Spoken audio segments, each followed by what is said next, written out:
रायपुर के एक रोड के किनारे एक बिल्कुल नई संदूक रखी हुई है।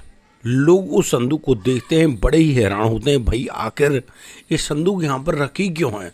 लेकिन उससे भी ज़्यादा हैरानी की बात यह होती है कि उस संदूक के आसपास इतनी गंदी बदबू आ रही है कि लोगों का हिम्मत नहीं पड़ता कि भाई उस संदूक को खोल के देख सकें।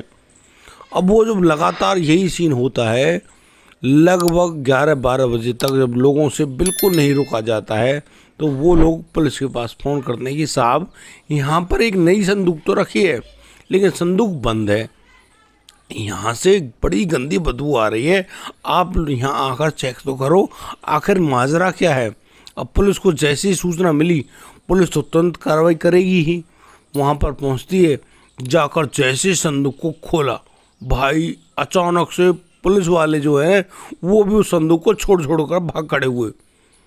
अब तो उस संदूक के अंदर एक सूटकेस निकलता है और भाई मैं बता दूं कि वो जो सूटकेस है वो अपने आप खुलने लगता है। अब पुलिस वाले हैरान, भाई इसके अंदर है क्या। पुलिस के जो लोग हैं हिम्मत करके उस सूटकेस को उस संदूक से बाहर निकालते हैं और देखते ही देखते उस संदूक की चेन वगैरह सब टूट जाती हैं। और जैसे चेन टूटी वहाँ से मतलब गंदी बदबू का इतना बड़ा गुब्बार निकलता है कि सभी लोग हैरान, चलती चलती गाड़ियाँ रुक जाती हैं, भैया यहाँ पर है क्या। दोस्तों जैसे सूटकेस का ढक्कन खुला, उसको हटाया गया। अब तो वहाँ पर उस सूटकेस में पैक जो डेड बॉडी है वो बाहर निकलती है। बिल्कुल सीमेंट में पैक एक डेड बॉडी बाहर निकली तो भाई एक एक आदमी के रोंगटे खड़े हो गए कि आखिरकार इसमें है क्या बवाल। और दोस्तों यहाँ पर उस निकली हुई डेड बॉडी ने मतलब कि सब कुछ बताया कि किसने उसकी जान ली है, किसने उसके साथ ऐसा किया है, कौन उनको यहाँ पर छोड़ कर गया है, किसने उस बॉडी को जंजीरों से भी बांधा है।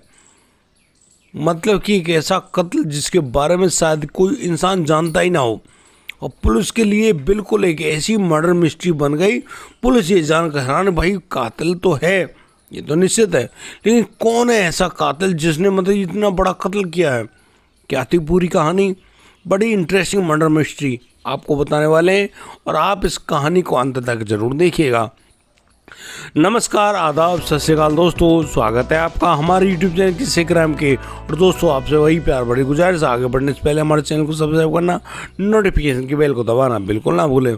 दोस्तों आज का बेहद ही हैरान करने वाला मामला सामने आया है रायपुर छत्तीसगढ़ से।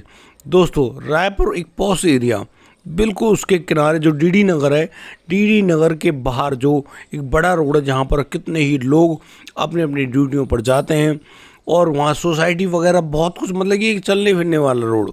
अचानक लोग देखते हैं कि सुबह करीब 7 बजे के लगभग उस जगह पर एक संदूक रखी जाती है जो कि गाड़ी में सवार होकर तो आई है।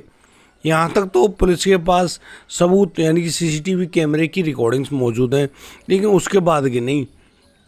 अब जिस जगह पर वो संदूक रखी है बिल्कुल नई संदूक और बड़ी संदूक, अब उसको वहाँ पर कौन रखे भाई। अब ये बड़ी कौतूहल का विषय था, लेकिन लोग जो वहाँ से गुजर रहे होते हैं, बदबू आ रही होती है। पुलिस को जब सूचना दी गई, पुलिस वहाँ पहुँची और पुलिस ने जैसे संदूक को खोली, संदूक में निकला एक ब्रीफकेस। ब्रीफकेस तो भैया अपने आप खुल गया। उसके अंदर जो डेड बॉडी थी, उसके अंदर भैया बॉडी डिकम्पोजिशन वाली जो दिक्कत है वो तो थी ही। अब तो भैया वो बॉडी ऐसे फूल फूल कर उसमें से निकली, सूटकेस को भी तोड़ दिया और भाई साहब बाहर निकलकर उसने एक एक बात बयान करी। अब पुलिस हैरान, परेशान, दुखी, भाई आखिर किसने इस कत्ल को अंजाम दिया।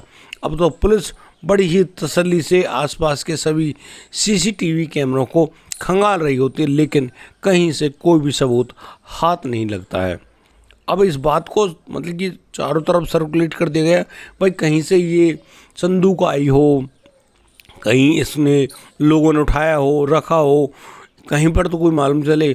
दोस्तों इसी बात की जब कहानी चारों तरफ घूम गई तो एक लड़का जिसने ब्लू कलर की टी शर्ट पहनी हुई थी, ये फ़ोटो देखिए आप, ये उस समय की फ़ोटो है जब इस बॉडी को संदूक में पैक करके लिफ्ट से ले जाया गया था। उस समय ये आदमी बड़े ही गौर से देखता है कि भाई आखिर ये लोग क्या लेकर जा रहे हैं, क्योंकि उस समय भी इसमें स्मेल मौजूद थी। वो आदमी एक सिक्योरिटी गार्ड के पास जाता है और कहता है कि अंकल, ये जो संदूक आई है ना, जिसके लिए पुलिस तलाश कर रही है, वह जानता है उसके बारे में।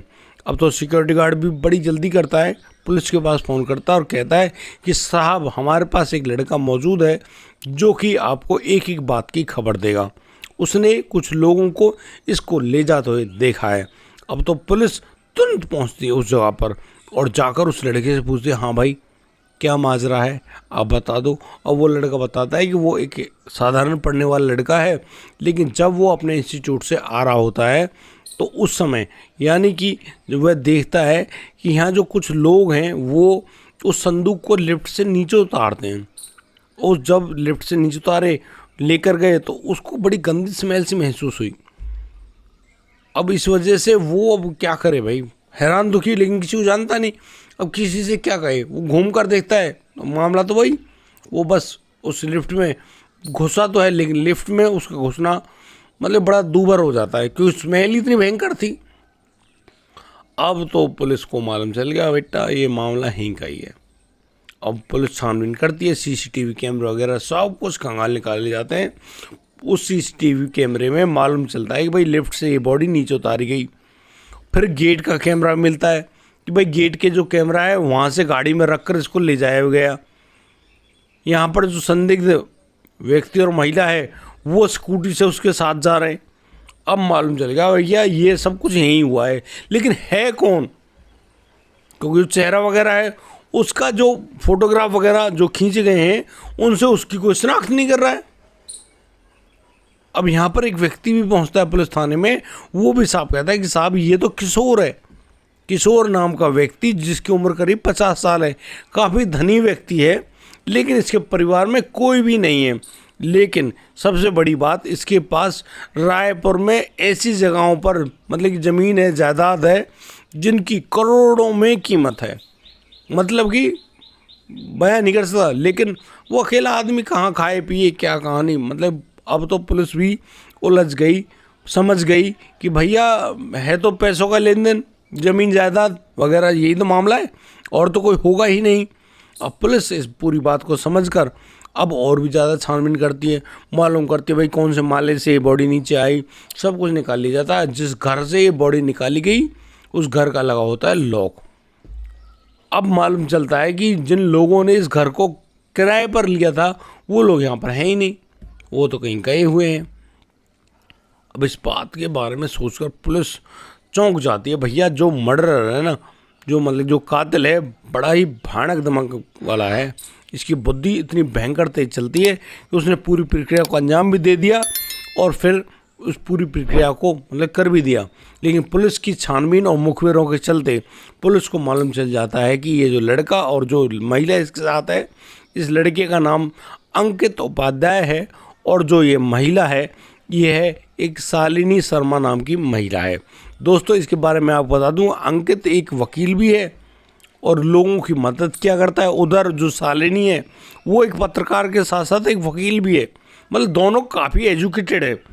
अब उनके फ़ोन नंबर से जब संपर्क किया जाता है तो फ़ोन नंबर वगैरह स्विच ऑफ मिलते हैं। अब पुलिस तो बस पूरी घटना को मतलब ऐसे सर्कुलेट कर देती, भैया जहाँ भी हो जैसे भी हो इनको गिरफ्तार किया जाए। पुलिस को जानकारी मिलती है कि ये लोग दिल्ली में एयरपोर्ट पर मौजूद हैं और देश से बाहर जाने की फिराक में हैं। अब तो भैया पुलिस की दूसरी टीम चटाक से दिल्ली एयरपोर्ट, और दिल्ली एयरपोर्ट उन मतलब कि जो अंकित है और अंकित की पत्नी शालिनी दोनों को गिरफ्तार कर लिया जाता है। उनसे कहा जाता है बिल्कुल ऐन वक्त पे जब एरोप्लेन की बिल्कुल डिपार्चर की घोषणा हो गई, भाई जाने वाला है, अपनी अपनी सीट ले लो, उस समय पुलिस पहुंची और उसने फ्लाइट को रुकवाया, डिले कराया, उन लोगों को वहां से लेकर आए और शालिनी और अंकित को जब अरेस्ट किया गया उसके बाद जब उनसे पूछताछ की गई तब जाकर असली राज खुला। और राज इतना मतलब कि हैरत अंगेज जिसे जानकर आप वाकई में दंग रह जाएंगे। ये अंकित उपाध्याय की जुबानी है। मैं आपको बताना चाह रहा हूँ कि अंकित उपाध्याय ने पूछताछ में क्या क्या बताया पुलिस को। दोस्तों यहाँ पर अंकित उपाध्याय बताता है कि उसकी शादी शालिनी शर्मा से करीब 5 साल पहले हुई थी। दोनों मतलब कि एक ही पेशे से जुड़े हुए हैं, दोनों वकील हैं और यहाँ पर शालिनी शर्मा एक पत्रकार भी होती है। ये दोनों लव मैरिज करते हैं एक दूसरे के साथ। लव मैरिज करने के बाद ये लोग मतलब जैसे तैसे अपना गुजारा भी करते हैं। अब यहाँ पर भाई आप जानते हो वकील के पेशों में अगर अच्छा काम मिल जाए तो बहुत सारे पैसे भी होते हैं, और ना तो कुछ भी नहीं भाई, अपना गुजारा करना बड़ा भारी पड़ जाता है। अब जैसे तैसे ये अपने मकान में रायपुर में रहे करते हैं। एक दिन उस अंकित उपाध्याय के पास ये किशोर नाम का व्यक्ति, जो कि उस ब्रीफ केस में मृत पाए गए, ये व्यक्ति पहुंचता है। अब ये व्यक्ति उस वकील से बात करता है, कहता है यार उसके पास ऐसी ज़मीन है, जायदाद है, और भाई वो अकेला वारिस है, कोई पुत्र या पुत्री, परिवार, पत्नी कुछ नहीं है। 2 बहनों में से एक बहन है नहीं, दूसरी बहन से बोलचाल नहीं है, वो बहुत दूर रहती है। मतलब पूरी कहानी बताता है। और वह उन मौके पर जहाँ पर उसकी जगह है वो बताता है कि उन जगहों पर उनके झज्जर हालत में मकान तो मौजूद है, लेकिन वो कहाँ रहे दोस्तों। अब यहाँ पर जो अंकित उपाध्याय है वो कहता है कि ठीक है बाबूजी, बात तो मैंने तुम्हारी सुन ली, लेकिन काम क्या करना है। अब वो किशोर कहता है कि यार मेरा अब गुजर बसर कैसे होगा, एक काम करो तुम मेरी ज़मीन को बिकवा दो। कुछ जगह ऐसी भी हैं जो विवादित है, लोगों ने उन पर कब्जे कर रखे, अब वो जगह उसको मिल जाए तो भाई उसका ठीक ढंग से या फिर कुछ पैसे मिल जाए, जीवन यापन हो जाए। अब इन बातों को सुनकर वो अंकित उपाध्याय कहता है कि कोई बात नहीं, अब बेफिक्र रहिए, मैं आपकी मदद करूँगा। यहाँ पर वो अब उस किशोर से कुछ पैसे भी लेता है। अब पैसे लेने का सिलसिला, भाई वकील तो पैसे लेगा ही, पैसे लेने का सिलसिला चलता रहता है और करीब इसको मतलब कि लेन देन करते करते 2 साल गुजर जाते हैं। और 2 साल के दौरान ये जो किशोर है, किशोर अंकित उपाध्याय के घर तक आने लगा। और यहाँ पर जो किशोर है वो अंकित उपाध्याय को करीब 18 लाख रुपए की रकम भी दे चुका होता है, क्योंकि कभी कैसे कब्जा दिलवाना है, कभी कैसे, बहुत सारी बातें थी। अब अंकित ने 18 लाख का मतलब पैसे भी ले लिए, लेकिन काम नहीं हुआ। अब किशोर जो है उस घर में आता, वो बिल्कुल ऐसे भैया उसने कर्ज दे रखा है, वो उस अंकित से कभी ये बनवाओ कभी वो खिलाओ, और मतलब बहुत सारी बात, ड्रिंक वगैरह सब कुछ। अब यहाँ अंकित को कहीं ना कहीं ईगो सी फील होने लगती है। लेकिन एक दिन अचानक जब वो किशोर जो कि साइकिल से चलता है, उसका एक रोड एक्सीडेंट हो जाता है। उस एक्सीडेंट में उस किशोर को बहुत सारी चोटें लगती है और उन चोटों की वजह से घायल हो गया। अंकित जब मिलने गया तो कहता है अंकल जी आप एक काम करो, कहाँ घूमोगे, तुम उनके घर में रहो, घर में रहोगे तो कोई दिक्कत नहीं है, तुम्हारी सेवा हो जाएगी और तुम परेशान मत होना। अब ऐसा कहकर वो जो अंकित है उस किशोर को अपने घर ले आता है। लेकिन उसी दौरान जो अंकित और शालिनी है वो अपने घर को छोड़कर पड़ोस में एक सोसाइटी में मकान किराए पर लेते हैं। अब उस मकान को लिया गया, वह जो मकान है वो एक मुस्लिम महिला का है। मकान को ले लिया किराए पर, और वहाँ पर वो तीनों यानी कि शालिनी, अंकित और किशोर तीनों रहने लगते हैं। जिस जगह पर भाई वो जो किशोर है उसकी तो कहानी वही, वो बस यही कहता है भैया ला खाने को, ला पीने को, ला, आज ये बनवा, आज वो बनवा, बहुत सारी बातें। कहीं ना कहीं ये जो बातें हैं उस अंकित उपाध्याय को ऐसी लगने लगती है कि ये तो इसको नौकर समझता है, मतलब कोई उसकी रेस्पेक्ट नहीं है। यहाँ कहानी घूम गई। ये अंकित उपाध्याय बता रहा है, बस इसी बात पर वो एक दिन अपनी पत्नी से कहता है कि शालिनी एक काम करना होगा, देखो अगर इस आदमी को ऐसे ढोते रहे ना तो हमसे ज़िंदगी नहीं कटेगी। एक काम करो, इसके उसके ऊपर 18 लाख रुपए भी है, वो भी उसको देने, अब वो तो सब बट्टे खाते लग लिए, और इसके नाम ज़मीन भी बहुत सारी है, क्यों ना इस आदमी को सीताराम कर दिया जाए, और भाई इसकी जो ज़मीन है उनको मिल जाएगी, करोड़पति है, फिर क्या दिक्कत है।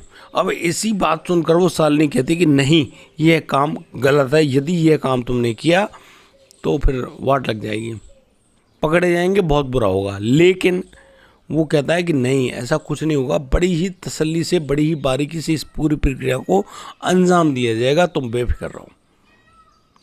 अब ये जो किराए वाला मकान है उसमें पूरी घटना हो रही है। किशोर एक दिन बस ऐसे ही पोहा वगैरह बने, खिला पिलाकर किशोर तो भैया अपनी नींद में सो गया। लेकिन उसी समय ये जो लड़का है अंकित अपनी पत्नी के साथ आता है और उस आदमी के गले को दबा देता है, पैरों को पकड़ लेती है शालिनी। अब शालिनी, दोनों मियाँ बीवी उसको सीताराम कर दिया, उसके गले को भी रेता गया, उसके हाथों की नस भी काट गई। और भैया ये सब करने के बाद उसको अब वहीं पर घर में पड़े रखा। अब किसी भी बॉडी को मतलब कि मरने के बाद डिकम्पोजिशन तो होनी स्टार्ट ही हो जाती है, वो तो होती रहती, जिंदों में होती रहती है, लेकिन मालूम नहीं चलता। अब इसी प्रकार से जब ये काम होता है तो वहाँ पर बदबू उठने लगती है। अब वो दोनों मियाँ बीवी बाजार जाते हैं, बाजार से एक संदूक खरीद कर लाते हैं, साथ ही साथ 2 बोरी सीमेंट भी खरीदते हैं। और वो सब लेने के बाद वो अपने घर आए संदूक को लेकर, और फिर उस डेड बॉडी को तोड़ा मरोड़ा, मतलब कि उसको ऐसे बांधा जंजीरों से, फिर उसको ब्रीफ केस में पैक किया, फिर सीमेंट मतलब डाला उस ब्रीफ केस के अंदर, उस ब्रीफ केस को संदूक के अंदर रख डाला और बिल्कुल पैक कर दिया। अब यहाँ पर जो अंकित के बस की तो नहीं भाई उसको संदूक को नीचे ले जाए, वो अपने 2 साथियों को अपने साथ मिलाता है, उनसे कहता है भाई ऐसा है, तुमको उसके इस काम में मदद करनी होगी और वो तुमको बहुत सारी रकम देगा। बस इस बात को सुनकर वो 2 लोग भी राजी हो जाते हैं और ये तीनों लोग अब मतलब कि उस ट्रंक को, जो संदूक है, उसको उस घर से बाहर निकालते हैं। बाहर निकालने के बाद उसको लिफ्ट से नीचे लेकर जाते हैं, फिर गाड़ी में रखकर उसको डीडी नगर वाले क्षेत्र में जो रोड है उसके किनारे उसको छोड़ देते हैं। अब वहाँ पर तो भैया बॉडी डिकम्पोजिशन, इतनी गंदी बदबू वगैरह जो मैंने पहले बताया वीडियो के, भैया पूरा बुरा हाल। अब पुलिस के सामने उस अंकित ने और उस शालिनी ने, दोनों ने अपने द्वारा किए गए जो जुर्म है उसको कबूल कर लिया। अब उनको दिल्ली से गिरफ्तार किया ही गया था। अब उनको यहाँ पर जब लाया गया तो सारी कहानी ओपन हो गई। अब तो पुलिस के सामने जब इन सारी घटनाओं का खुलासा होता है तो पुलिस अब यहाँ पर किशोर की जो की गई हत्या है उसके जुर्म में अंकित को, अंकित की पत्नी शालिनी और उनके जो 2 साथी थे उनको भी उन्हीं की निशानदेही पर गिरफ्तार कर लिया गया। और उन लोगों ने जिस भी मतलब कि जो धारदार वस्तु थी जिससे गला काटा गया वो भी सब कुछ पुलिस ने बरामद कर लिया और बड़ी ही तसल्ली से उस किशोर की गई जो कत्ल है उसके जुर्म में उन सभी लोगों को गिरफ्तार करने के बाद कोर्ट में उनको पेश किया और वो लोग अब जेल के अंदर हैं। अब आप देखिए, सोचिए, समझिए कि उनके द्वारा किया गया जो लालच है कैसे उन लोगों के लिए मतलब कि खतरनाक बन गया। आप इस पूरी घटना को समझ तो गए होंगे। दोस्तों, इस पूरे घटनाक्रम को सुनाने का उद्देश्य किसी को परेशान करना नहीं है, किसी का दिल दुखा रही है, लेकिन जिस प्रकार से घटनाक्रम सामने आते हैं भैया उनसे तो यही लगता है कि इंसान की स्थिति क्या हो गई है। अरे जिस इंसान के दिए गए पैसों पर तुम पल रहे हो, तुम्हारा गुजारा हो रहा है, तुम्हें सब कुछ मिल रहा है, उसी इंसान के साथ तुम ऐसा कर रहे हो। यार तुम कभी थोड़ा बहुत सोचो ज़रा, क्या होने वाला है तुम लोगों का। ये बात गलत है यार। वो इंसान तुमको पैसे भी दे रहा है, वो तो अपनी मदद मांग रहा है, भाई उसकी ज़मीन को खरीदवा दो, बिकवा दो, बहुत सारे काम हैं भाई। आप अपने काम से मोहब्बत करो ना। अब दूसरे इंसान से ऐसी कौन सी बातें सोच कर रखते हो, उम्मीद रखते हो, और फिर वो तुम्हारे पैसे जो तुमने लिए हैं उनको माफ़ कर दे क्या? ये तो गलत है, आपको ऐसा नहीं करना चाहिए। दोस्तों, आज के लिए सिर्फ इतना ही। अब दीजिए मुझे इजाज़त, मिलता हूँ कल, लाता हूँ एक और अनोखा मामला। तब तक के लिए आप बढ़िया रहें, बेहतरीन रहें, अपना और अपने परिवार का बखूबी ख्याल रखते रहें। जय हिंद, जय भारत।